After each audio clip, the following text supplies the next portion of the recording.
Ka Kynhun Myntri hagas ngibaar kala Mynjur ya ka Chief Minister Solar Mission ka Tanat Directorate of Forensic Science Meghalaya State Public Service Delivery Commission kila don hakathup ka bahakli hakatanat trekam ka Office Memorandum na kabenta ka Reservation Roster na lor ka jingthaw ya ka Search Committee na kabenta banthung ya sangut kit khot ka Expert Committee.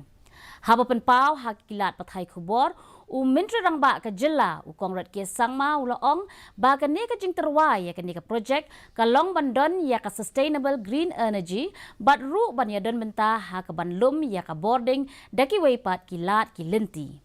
Habai day bat ka forensic science ulaong ba ka don ha ka forensic science cell hapo kita nak trekam jong ki board pulit ka balong shibenta jong ka Human Rights Commission. Forensic sciences will be created.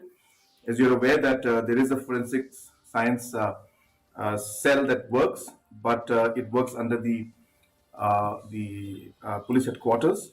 And as per one of the human rights commissions, this particular department or directorate had to be created, which is going to be independent of the PHQ and comes straight under the Home Department. Proposal for to include the Secretary of the Meghalaya State Public Service Delivery Commission in the list of heads of departments under Rule FR and SR 1984. This is a basic purpose to ensure that the Secretary of the Commission is able to, to have all the necessary power to, so that they can conduct normal procedures.